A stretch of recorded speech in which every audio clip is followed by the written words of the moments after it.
বছর লং ডিস্টেন্সে সংসার করছেন।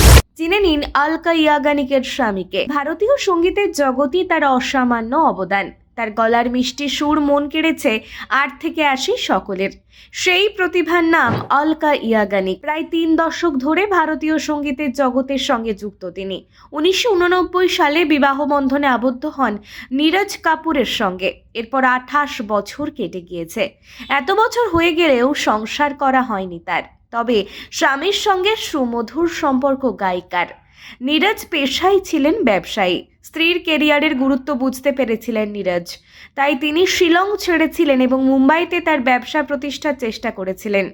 যখন তিনি লোকসানের মুখে পড়েন, ওদিকে ভরপুর কেরিয়ার ছেড়ে শিলংয়ে সংসার করাও সম্ভব ছিল না অলকার পক্ষে।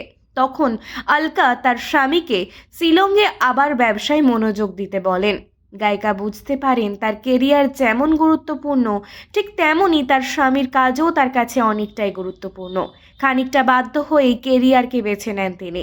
অলকার নীরজের প্রেম নিজেরা নিজেদের পেশার কারণে শিলং এবং মুম্বাইতে থাকতে শুরু করেন অলকা এবং নীরজ। স্বামী নীরজ কাপুরের সঙ্গে দেখা হয় 1986 সালে। সেই সময়ে মায়ের সঙ্গে অলকা কলকাতা থেকে দিল্লিতে আসছিলেন। অলকার মায়ের বন্ধুর আত্মীয় ছিলেন নীরজ। অলকা ইয়াগনিকের মায়ের বান্ধবীর ভাইপো তাকে মুম্বাই স্টেশনে নিতে এসেছিলেন।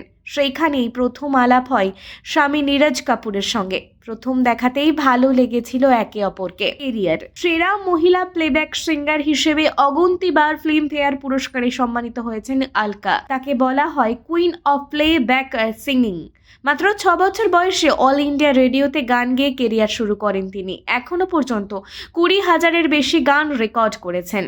উল্লেখ্য, কলকাতায় জন্ম গায়িকার। 10 বছর বয়সে মায়ের হাত ধরে মুম্বাই পাড়ি দেন ছোট্ট অলকা। সর্বাধিক সাফল্য পেয়েছেন তিনি। এই সঙ্গীত শিল্পীকে কারা কারা পছন্দ করেন কমেন্টে জানাতে ভুলবেন না।